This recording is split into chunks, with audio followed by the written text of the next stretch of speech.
Discours d'ouverture du président Ahmed Sékou Touré au séminaire international organisé conjointement à Conakry du 18 au 20 novembre 1982 par le Parti démocratique de Guinée et le Conseil mondial de la paix sur la résistance africaine à l'intrusion coloniale. De la résistance africaine à l'intrusion coloniale. Discours d'ouverture du président Ahmed Sékou Touré au séminaire international organisé conjointement par le Parti démocratique de Guinée et le Conseil mondial de la paix. Conakry, le 18 novembre 1982. L'Afrique, tout comme les autres continents du monde, a une histoire propre, histoire tissée de faits ayant caractérisé à travers les temps et sur son espace le comportement constamment dynamique de ses fils et filles et des peuples qui s'y sont constitués pour pérenniser la vie humaine en valorisant la nature. L'anthropologie moderne a établi que l'Afrique est le berceau de l'espèce humaine. L'Afrique est donc le continent à avoir vu des hommes organiser leur vie d'hommes, conquérir leur survie, qui est la première forme de résistance à toute destruction ou extinction de l'espèce, à l'instant même où ils ouvraient un regard d'homme sur la nature. Nos chercheurs devraient s'attarder sur ce point qui nous paraît capital, car comment ne pas admettre qu'une tradition de résistance plusieurs fois millénaire des hommes d'Afrique n'ait pu peser dans la lutte qu'ils ont eu à mener jusque dans les temps modernes? Comment ne pas voir que ces peuples d'Afrique étaient prédisposés, grâce à leur étonnante capacité de résistance à tout arbitraire, à toute forme d'agression ou d'oppression acquise à travers les âges, à survivre aussi à deux des plus graves et tragiques violences de l'histoire, la traite des Noirs et le fait colonial. C'est dire que les peuples d'Afrique, tout comme les autres peuples, firent suffisamment montre de vitalité et de génie créateur. Ils ont édifié des sociétés viables, lesquelles, au cours d'un long processus historique, par approches successives, tantôt conflictuelles, voire brutales et sanglantes, tantôt à travers des alliances pacifiques, se sont fondues en collectivités claniques, tribales, nationales.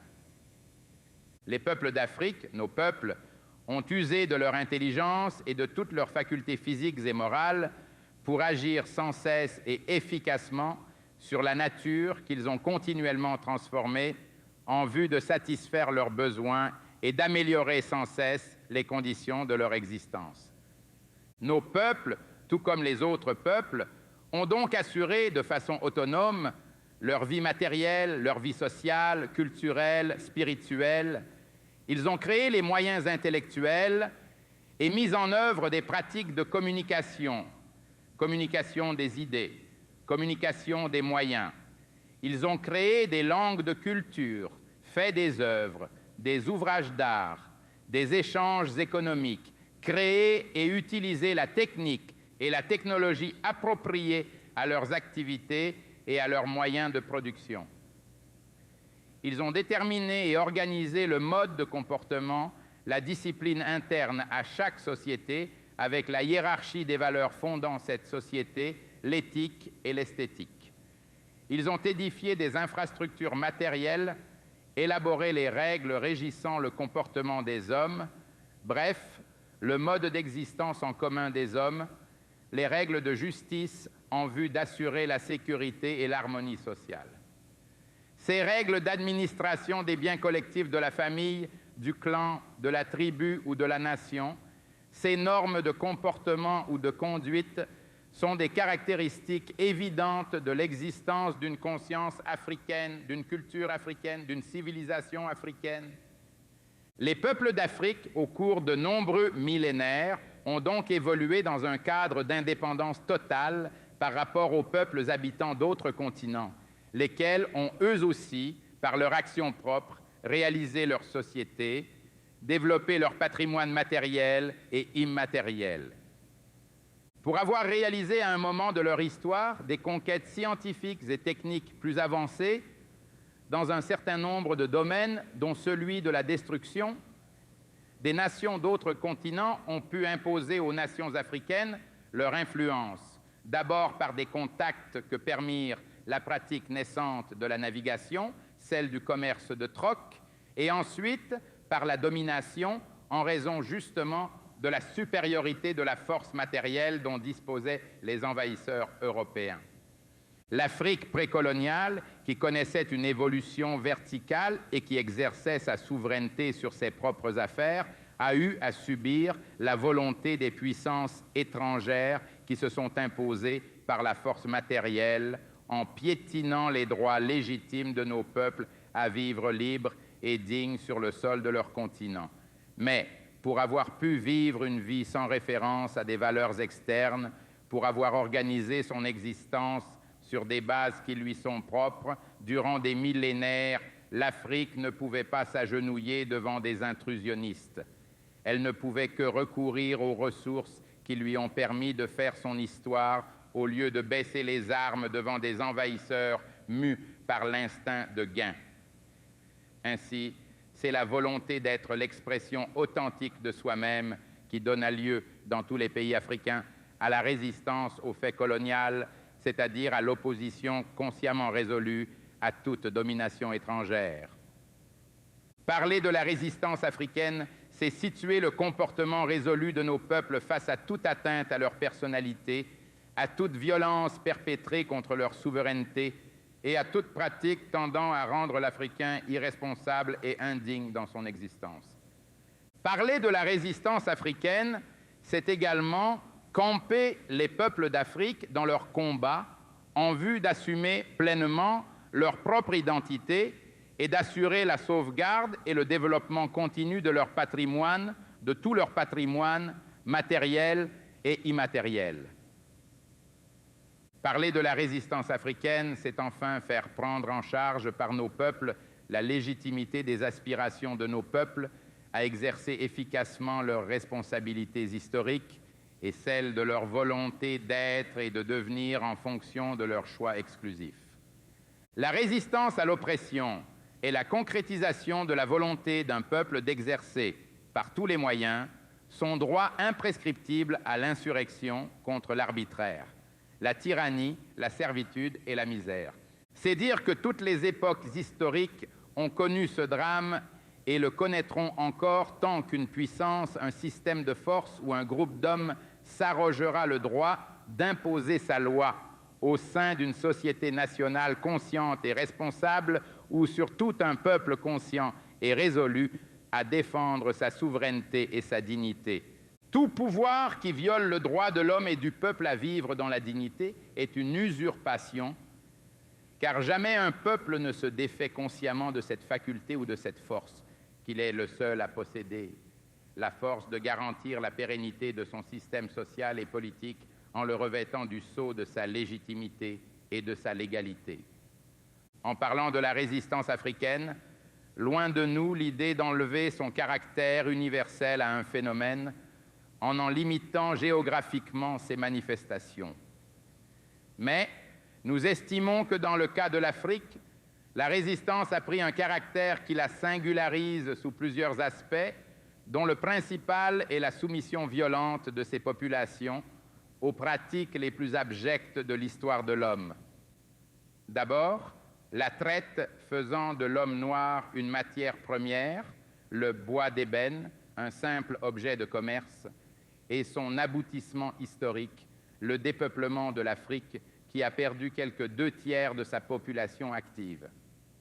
Ensuite, la domination étrangère sur le continent même, et dont la finalité était la perte totale d'identité, l'anéantissement de toute volonté de sursaut contre l'indignité, et ce, à l'échelle de tout un continent. Il se trouve que les partisans de cette exécution en règle de l'homme d'Afrique n'ont jamais le privilège de comprendre que l'une des caractéristiques de l'histoire est de sanctionner le contenu des actions humaines, de les faire juger selon l'essence de leur impact sur l'existence de l'homme et de la société. L'Europe s'est aventurée dans la colonisation selon un processus qui frappe inéluctablement toute civilisation, qui se développe verticalement en faisant fi de la juste nécessité d'associer horizontalement de larges couches sociales au partage de la richesse créée pourtant en commun. Et plus une telle éthique se systématise dans le développement global, plus des privilèges artificiels se font naturels dans les esprits, complexes de supériorité, habileté dans la légitimation de l'arbitraire, mépris d'autres peuples, débordement hors des territoires pour soumettre ces derniers à l'exploitation, à l'hégémonie. C'est ainsi que l'oppression aboutit à la déshumanisation du colonisateur, de l'exploiteur, tout comme à la déshumanisation de l'opprimé. Certains en sont encore à parler des effets stimulants de la colonisation pour des populations. Colonisation qui, aux yeux d'un éminent homme du milieu du XIXe siècle, est parée de toutes les vertus. Son pays, écrit-il, est en train de composer un poème magnifique qui a pour titre « La colonisation de l'Afrique ».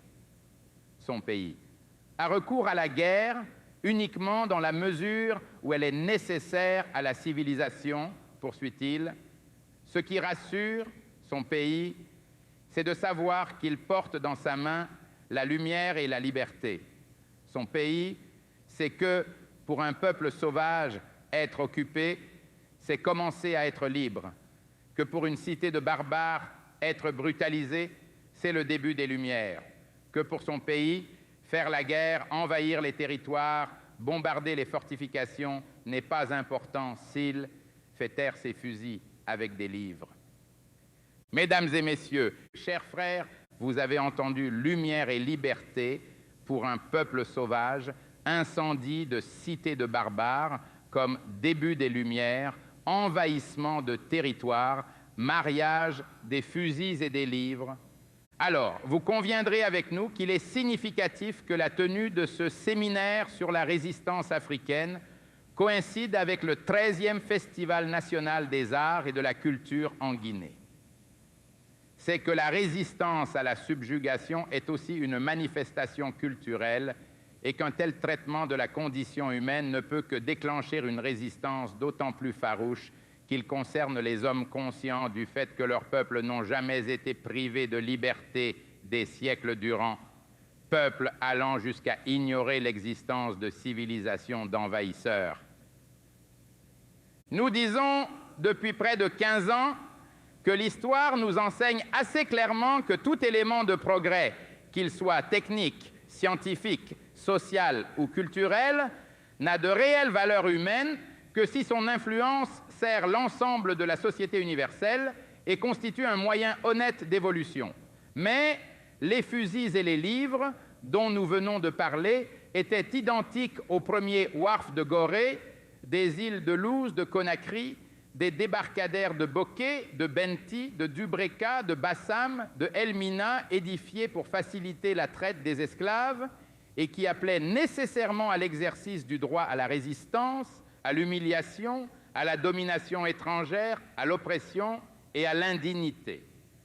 Dans le but de bâtir leur empire sur les ruines des peuples africains, les colonisateurs ont eu recours à l'occupation militaire de vastes territoires sous la tutelle absolue de la métropole. Régenter sans partage le monde fut et demeure encore le propre d'un système étouffant et étouffe par son propre développement vertical un système qui, à travers ses capitaux qu'il exporte, institue un monopole qui se veut planétaire en vue de se procurer des surprofits au mépris de la liberté des autres, sinon de leur existence pure et simple. À ce système d'oppression et d'exploitation sans bornes des peuples et des hommes, à ce pillage systématique de leur territoire, au vol organisé de leurs biens pour disposer d'un marché facile et gratuit, les Africains ne pouvaient opposer que la résistance sous toutes ses formes. Pour les besoins de la cause, pour se donner bonne conscience, les envahisseurs ne tarirent guère en qualificatifs méprisants, prétendant salir la crédibilité des héros dont nous parlons légitimement aujourd'hui. Légitimement. Car, comme on le dit, pour savoir où l'on va, il faut savoir d'où l'on vient. La mémoire des peuples est une source inépuisable d'expérience et de courage pour affronter avec succès l'avenir et ses problèmes complexes. Mais écoutons un peu quelques-uns de leurs propos les plus courtois.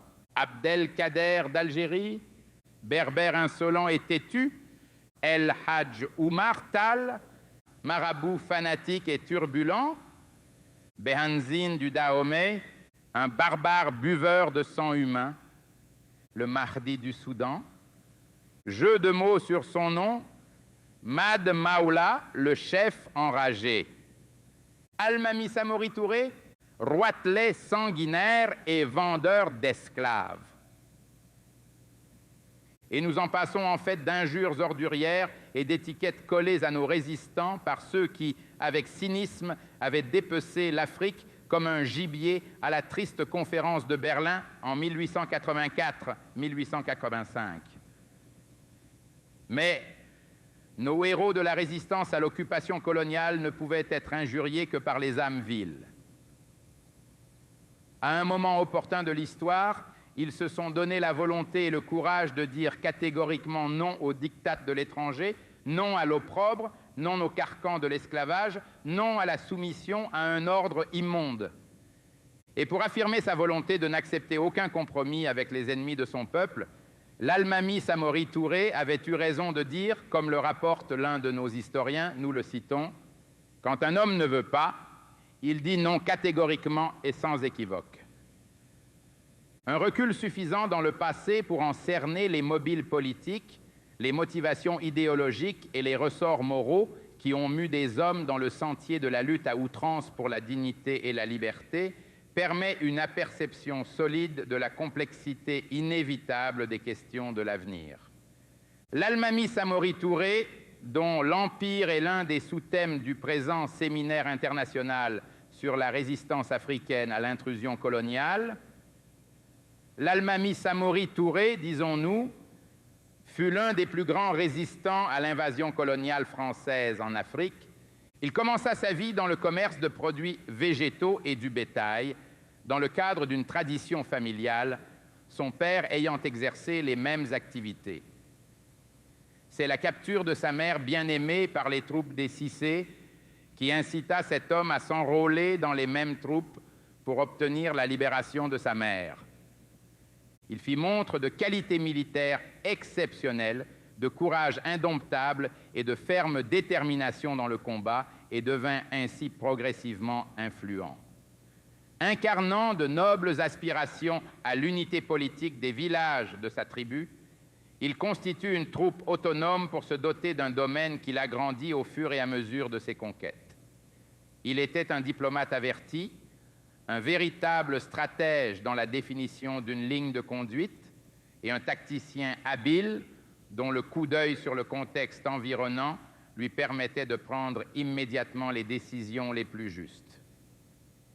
Il contracta plusieurs alliances avec les chefs de la contrée mandingue et arriva à regrouper autour de lui les populations des régions actuelles de Beila, Kerouané, Kankan, Mandiana, Sigiri, Kouroussa, Farana, etc. Très grand organisateur, il sut insuffler la discipline à ses troupes et mit sur pied une administration judicieuse et une parfaite organisation de son territoire. Il appliqua savamment la méthode de la décentralisation dans cette administration. Décentralisation associée à la concentration du pouvoir, notamment militaire, judiciaire, religieux et éducatif, car son but était avant tout de créer une nation homogène, puissante et soumise à la morale de l'islam, religion qu'il pratiquait et à l'expansion de laquelle il œuvrait. Mais voilà qu'en pleine œuvre de construction nationale, les troupes françaises d'invasion parties du Sénégal avancent en direction du Niger avec l'intention de soumettre à l'autorité de la France la sous-région mandingue. Au même moment, des troupes britanniques faisaient la conquête du sud de la Sierra Leone et établissaient des comptoirs anglais. Pendant 18 ans, de 1881 à 1888, l'Empire samorien eut à affronter des attaques violentes et permanentes de la part des troupes françaises. L'Almami Samori Touré a dû recourir, dans le cadre de la résistance à toute colonisation étrangère, à une grande mobilité de ses troupes et à la guérilla. Il refusa obstinément toute abdication malgré la supériorité des armes meurtrières utilisées par l'ennemi. C'est à la suite d'une trahison et par surprise que le 29 septembre 1898, il fut arrêté et déporté au Gabon avec son fils Saranké Mori Touré. L'Almami Samori Touré, dont votre séminaire va camper la personnalité, magnifier l'œuvre d'unification des populations mandingues et rendre hommage au courage, à l'intelligence, à la détermination patriotique et aux hautes qualités de dirigeants de masse et de chefs d'armée, fut un homme exceptionnel dans l'histoire de la Guinée, un homme dont le prestige couvrit tout le continent africain, à tel point que ses ennemis jurés ont été amenés à dire et à écrire de lui qu'il fut de tous les souverains africains, rois, empereurs et chefs, le plus courageux et le plus déterminé dans la défense de sa patrie. Tels sont quelques-uns des traits de caractère marquant l'Almami Samori Touré, celui que certains colonialistes ont osé salir de leur venin. Ce qui est vrai, c'est que toute résistance était considérée comme un crime de lèse-civilisation. Ce qui est également vrai, c'est qu'ils sont légion, les résistants à la subjugation coloniale. Ce qui est vrai, c'est qu'il n'y a pas eu un seul mètre carré de nos terres qui fut occupé sans résistance. Nous venons de parler de l'Almami Samori Touré, mais comment résister à la tentation d'évoquer le souvenir de quelques autres de nos prestigieux résistants? Sans quitter la Guinée, comment ne pas associer à la lutte exemplaire menée par l'Almami Samori Touré, celle menée par Alpha Yaya Diallo, mort en exil en Mauritanie, qui assurait la défense de la zone nord-ouest de la Guinée, celle conduite par les vaillantes troupes de Bokar Biro Bari, Zebela Togba, Dina Salifou, du Waliou de Gomba, Kisikaba, Bakari Touré, morts en exil à Madagascar, la reine Gnyarabeli, qui furent tous de la catégorie de ces hommes qui acceptèrent de faire face à toutes les épreuves pour que leurs noms ne fussent jamais associés à la capitulation. Mais sortons un moment de la Guinée. Partout, c'était la lutte. Un des résistants illustres à la domination coloniale a été le chef religieux sénégalais Cheikh Amadou Bamba, 1850-1927.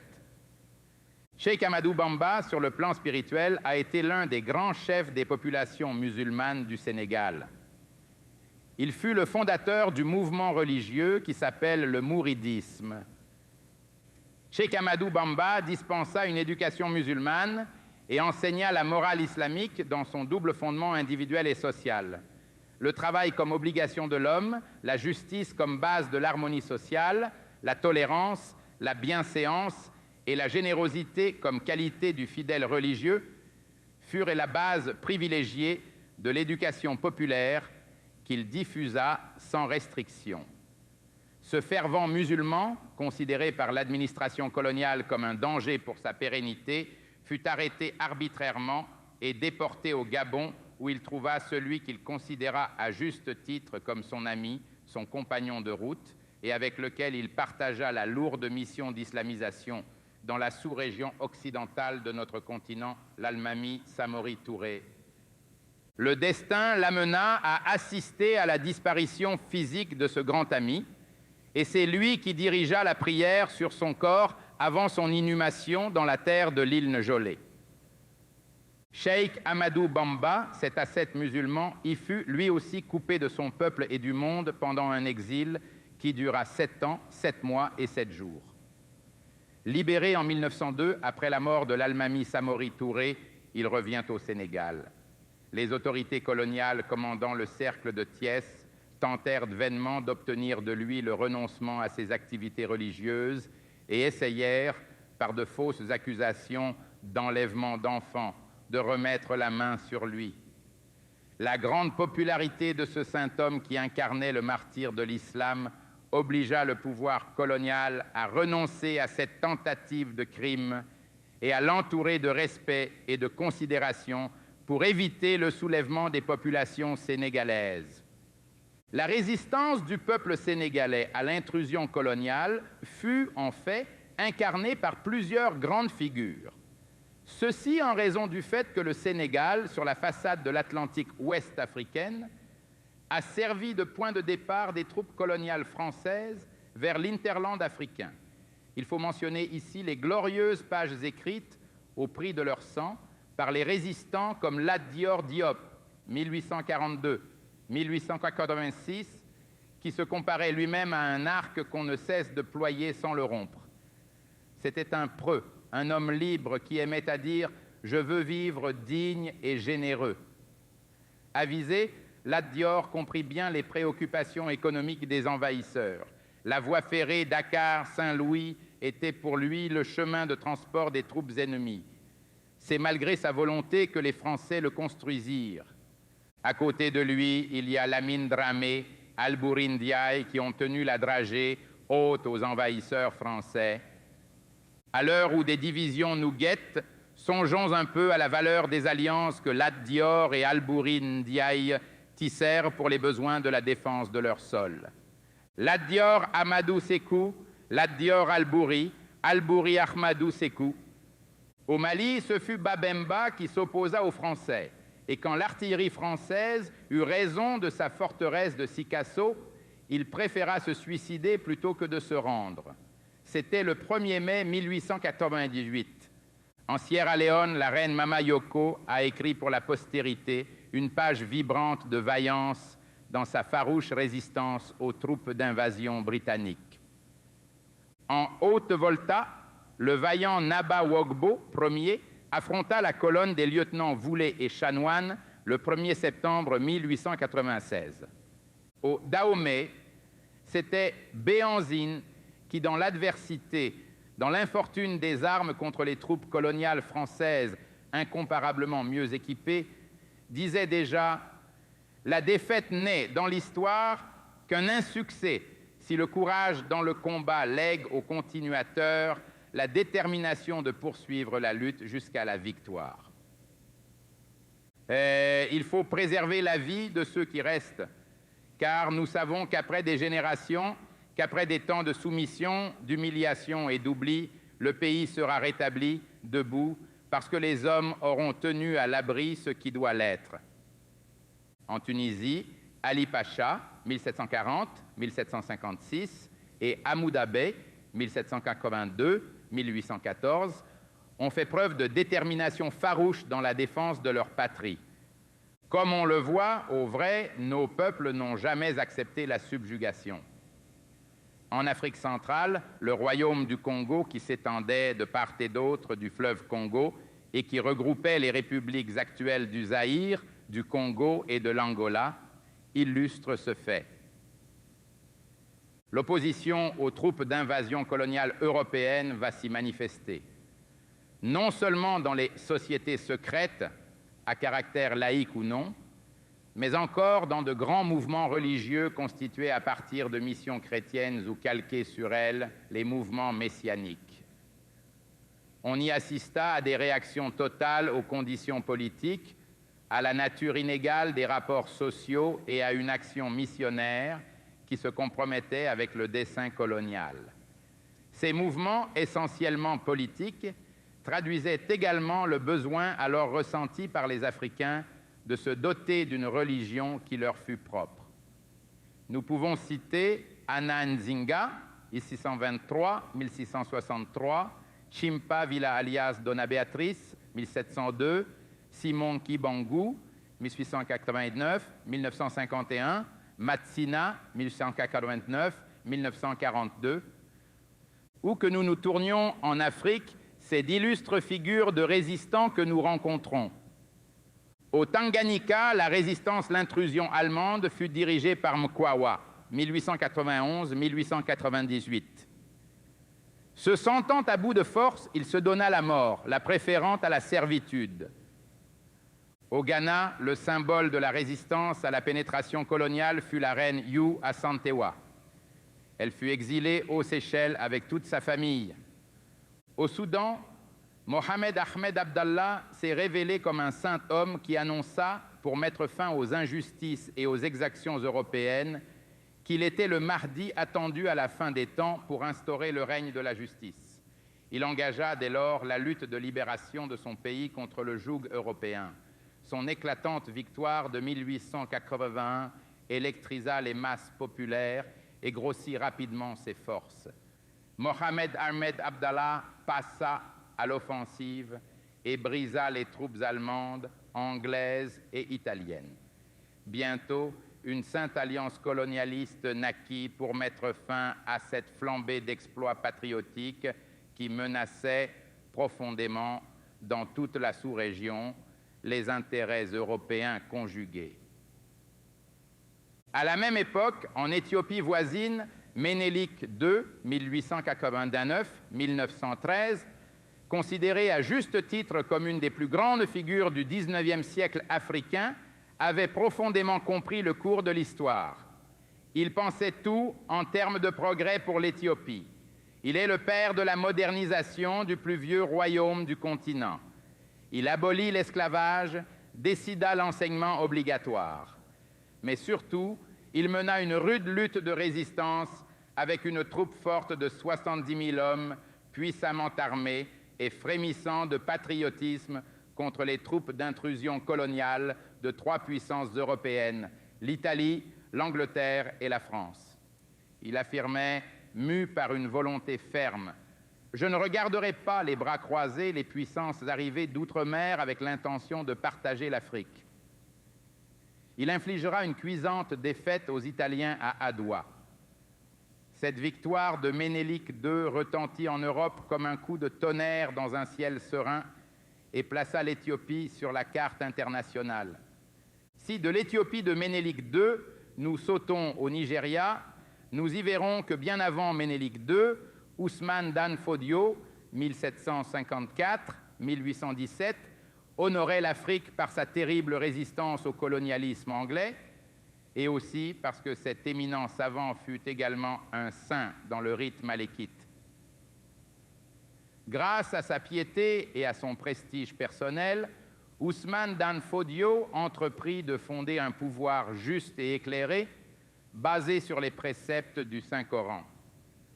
L'empire supratribal qu'il ambitionnait de créer, il y eût réussi, n'eût été la farouche opposition des autorités coloniales anglaises. Déjà, l'unité africaine, l'union des peuples d'Afrique, était considérée par les puissances coloniales comme le danger suprême. Mesdames et messieurs, camarades, nous devons résister à la tentation de citer tous les résistants africains qui se pressent dans notre mémoire. Abdelkrim dans le Rif et Mohamed V, tous au Maroc. La reine Rana Valona III à Madagascar, Chaka du royaume Zoulou. Non, nous ne pouvons pas vous les citer tous, vous qui faites notre fierté et nous donnez le courage de continuer. Mais nous devons toujours nous souvenir. Nous devons nous souvenir non pour pleurer nos glorieux résistants, non pour gémir, car les révolutionnaires ne pleurent pas leurs héros tombés sur le champ de l'immortalité. Ils ne se contentent pas non plus de les venger. Les révolutionnaires agissent en continuateurs des héros tombés. Nous voulons être et demeurer leurs continuateurs. Ils ont résisté à la subjugation coloniale, convaincus à juste titre qu'ils étaient que sans la souveraineté de la nation, rien n'est possible, que sans la responsabilité de l'homme et du peuple, que seule la liberté fonde, l'on ne construit rien qui vaille, que sans la dignité qui ne fleurit que sur le terrain d'une pensée libre, il n'y a aucune place à l'authenticité. Et c'est parce que les peuples d'Afrique ont compris ce message de nos illustres résistants africains qu'ils se sont constitués en mouvement permanent de libération permanente. D'abord pour arracher la souveraineté ravie, ensuite pour se laver de toutes les souillures, se débarrasser de toutes les séquelles de la domination et de l'oppression, et s'engager dans la voie de l'unité du continent et du développement socio-culturel et économique, puisant à la fois dans le passé précolonial, dans l'amère expérience conquise au creux des souffrances endurées au cours de la nuit coloniale, ainsi que dans les connaissances maîtrisées à travers la fréquentation des autres. Nous devons suivre l'exemple des résistants africains qui, aux périodes historiques où l'exercice du pouvoir, obéissant aux lois objectives de l'évolution sociale, est tribal ou féodal, donc fortement personnalisé, ont pu se défaire de toutes les subjectivités singulières, aveuglantes de ce type de pouvoir pour épouser la cause de leur peuple, s'identifier à eux au prix de leur vie. Nos résistants ont réussi à insérer dans le combat de leur peuple leur équation personnelle et à réaliser ainsi, pour et dans la lutte de résistance, une totale démocratie de combat. Quand le rêve dont se nourrissent les acteurs du passé est l'avènement d'un monde de responsabilité pour chaque homme dans la prise en charge du devenir commun, le passé ne saurait être caduc. Ces lignes de force deviennent permanentes dans le temps, tant que l'objet du rêve n'est pas matérialisé dans le réel. En effet, les résistants africains, comme tous les autres résistants, avaient non seulement repéré dans le feu de l'action cet objet, à savoir la liberté, mais aussi ils ont eu la conscience nette de la nécessité de la reconquérir. Cette conscience pouvait manquer, mais il n'en a pas été ainsi, et c'est pourquoi notre lutte actuelle est la poursuite de leur lutte. C'est dire qu'ici, il n'est pas question de rupture entre le présent et le futur que nous ambitionnons, mais de matérialisation du projet du passé. Nous pouvons affirmer que notre action de lutte pour l'avènement d'une Afrique complètement désaliénée n'est pas nouvelle. Nous pouvons affirmer que nous n'avons pas déclenché, nous les vivants, une action inédite, mais que nous nous sommes attelés, et nous devons le faire, à la recherche des voies et moyens de la concrétisation d'une tâche, d'un programme du passé, d'une manière consciente. Instaurer l'ordre de la dignité humaine. L'Afrique, nous l'avons dit, est un continent où des valeurs humaines inestimables existent, ne cédant en rien aux valeurs auxquelles, dans les autres continents du monde, les peuples restent profondément attachés. Cependant, on a taxé l'Afrique de continent des sauvages, de continent des incultes. Ces injures, ces contre-vérités n'étaient avancées, propagées que pour justifier une avidité rapace à accaparer les biens d'un continent pacifique qui n'a jamais tenté de développer son autorité ni de la répandre en dehors de ses propres frontières, mais qui a toujours su faire efficacement face aux contradictions internes qui naissent et se développent dans toute entité sociale. Nous ne voulons pas idéaliser l'Afrique, nous ne sommes pas des idéalistes. Nous ne voulons pas non plus, il s'en faut de beaucoup, nous replier sur nous-mêmes, car nous savons que l'interdépendance, les apports réciproques, fondent aujourd'hui les bases des rapports de peuple à peuple, de pays à pays, de continent à continent. Mais nous voulons, et c'est là le rôle des historiens, particulièrement des historiens africains, rétablir la vérité historique. C'est là un programme, mais une exigence aussi. L'Afrique, nous l'avons dit, n'a jamais accepté la domination étrangère, la soumission et l'indignité. Elle a toujours fait preuve de courage dans son combat quotidien contre la nature hostile. Elle a toujours su créer et entretenir un mode de vie spécifique adapté au milieu qu'elle tente d'ajuster constamment aux exigences permanentes de sa vie. Mais toute harmonie est vite rompue dès qu'un élément étranger s'infiltre. L'intrusion coloniale, quoi qu'on dise, reste l'élément qui a essentiellement perturbé la vie africaine, l'évolution africaine. L'Afrique, nous l'avons dit, n'a jamais accepté l'assujettissement. C'est pourquoi, bien que momentanément battue par la force brutale en raison de la supériorité technique de l'ennemi, elle ne s'est jamais considérée comme vaincue. Elle avait certes perdu une bataille, celle des armes matérielles, des fusils et des canons, mais elle était assurée de gagner la guerre, celle de l'histoire qui, comme nous aimons à le dire, n'est pas une course de vitesse, mais bien une course de fond qui ne se mesure pas à la vie d'un homme, mais bien à celle des peuples qui demeurent. L'histoire est bien à cette échelle-là et pas à une autre. Et parce qu'elle ne s'est jamais considérée comme vaincue, l'Afrique, ayant foi en ses valeurs pérennes et en l'avenir radieux qui les attend, a préféré, pendant l'éclipse coloniale, se réfugier dans ses valeurs impérissables. Le cocon qui renfermait, intact, nos valeurs de culture et de civilisation devait s'ouvrir à l'Afrique et au monde pour livrer un message de fraternité et de paix, un message de solidarité. Réinstallée dans sa dignité, ayant recouvré sa personnalité et son identité, l'Afrique entend les sauvegarder et les consolider, tout en contribuant de façon positive au progrès général de l'humanité.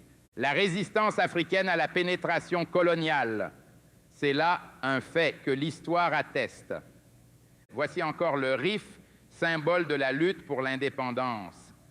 Le général Liaouté, l'homme des banques, se livre à des provocations car ce RIF était tout simplement riche en minerais. Finalement, en 1924, le RIF est encerclé, ses habitants victimes de la famine organisée. Abdelkrim organise la lutte avec une hardiesse et une intelligence remarquables.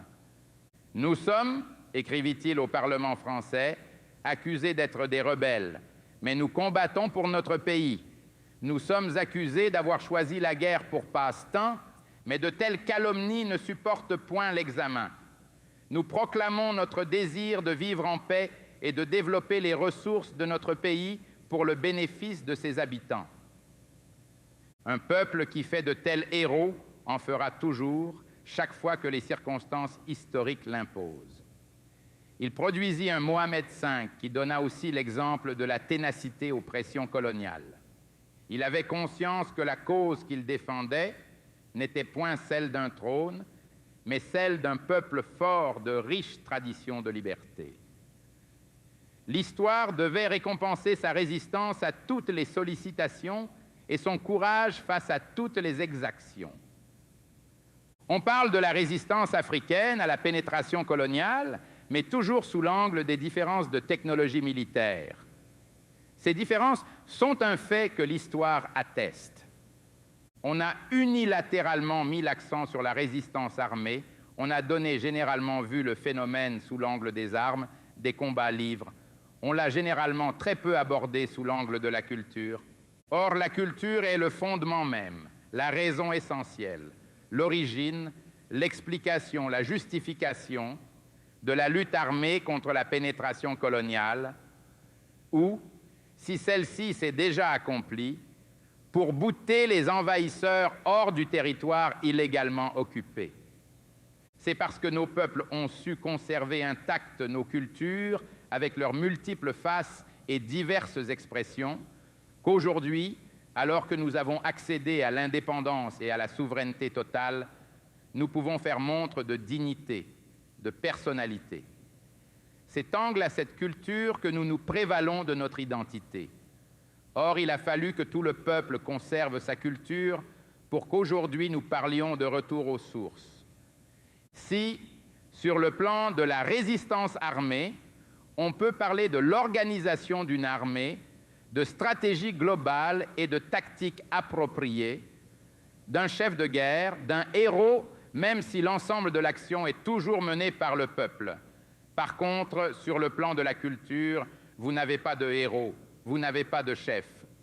C'est tout le peuple tout entier, qui assume pleinement sa fonction éminente de gardien vigilant, ferme et résolu de sa culture, celle qu'il secrète chaque jour par et à travers ses activités, mais aussi celle qui qualifie et consolide ses activités. La culture est donc essentiellement, même exclusivement, un fait social. La lutte de libération, nous l'avons dit, est un acte de culture. C'est au nom d'une culture, d'une identité culturelle, que l'on prend les armes pour défendre sa propre personnalité que l'on pose comme différente de celle de l'autre, l'occupant. Ici, l'autre est mon antithèse, il est celui qui me nie, mais dont mon affirmation nie aussi l'existence, d'où une lutte implacable, nécessaire.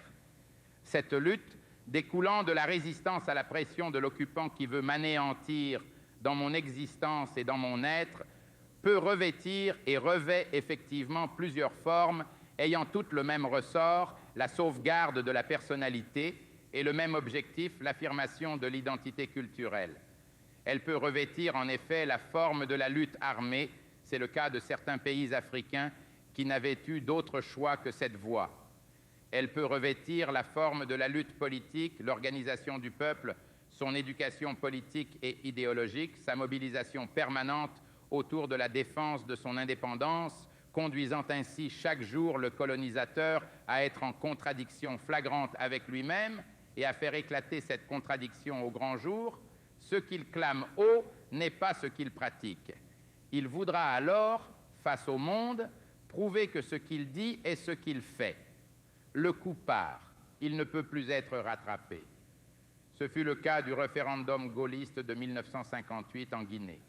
Aujourd'hui, certains théoriciens mal avisés tentent d'établir une différence de degré, voire de nature, entre ces deux formes de lutte de libération nationale. Ils estiment que les pays qui se sont libérés, les armes à la main, ont plus de mérite que ceux qui se sont libérés grâce au génie politique de leur peuple. C'est une nouvelle manœuvre de l'impérialisme pour diviser les pays du même front, les affaiblir, les déstabiliser et les abattre. Une attention particulière doit être portée sur cette fausse théorie pour la combattre. L'impérialisme n'a pas opéré autrement pendant la pénétration coloniale.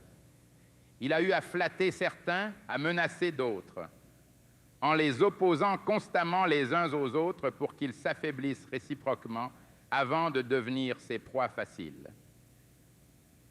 La culture, qui a été notre refuge et qui nous a permis de nous réhabiliter aujourd'hui, restera notre arme privilégiée. C'est au nom de la culture islamique que l'Almami Samori Touré s'est 18 années durant opposé farouchement à la pénétration coloniale française. Nous savons aussi que le colonialisme a tout fait pour réduire à néant le colonisé en lui imposant sa culture et en lui faisant perdre jusqu'à sa personnalité. C'est pourquoi la culture demeure un champ privilégié de la résistance à la pénétration coloniale. Si nous avons tenu à toucher du doigt cet autre volet de la résistance africaine, c'est pour indiquer toute la valeur de la culture, toute son importance dans la vie de nos peuples. Vous comprenez davantage la raison qui nous a fait coïncider le séminaire sur la résistance africaine avec le 13e Festival national des arts et de la culture. Car pour nous atteindre dans notre être et ensuite nous chosifier à jamais, le colonialisme a visé notre culture qu'il a tenté de réduire à néant. C'est pourquoi nous avons le devoir de réhabiliter notre culture, de la consommer pour la développer sans cesse.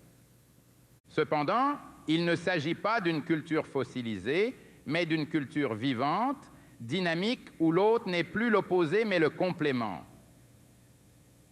Il s'agit pour nous aujourd'hui d'une culture qui s'est enracinée dans ses propres réalités, qui s'est consolidée après avoir pris forme et corps, et qui s'ouvre aux autres pour donner et pour recevoir dans la dignité.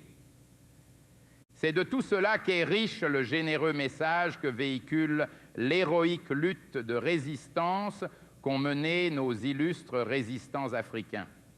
Mesdames, Messieurs, camarades, votre séminaire n'est donc pas une simple confrontation autour de grands disparus. Il doit nous aider, en réalité, à analyser et à choisir les points d'appui historiques nous permettant de cheminer avec davantage d'assurance vers un devenir plus heureux pour les peuples d'Afrique, vers la vraie unité africaine et vers la coopération entre nations, coopération débarrassée de toute injustice, de toute distinction de couleur et d'idéologie, donc tendant vers la véritable paix. Nous vous remercions de votre attention. Prêt pour la révolution. Président Ahmed Sékou Touré, Conakry, le 18 novembre 1982.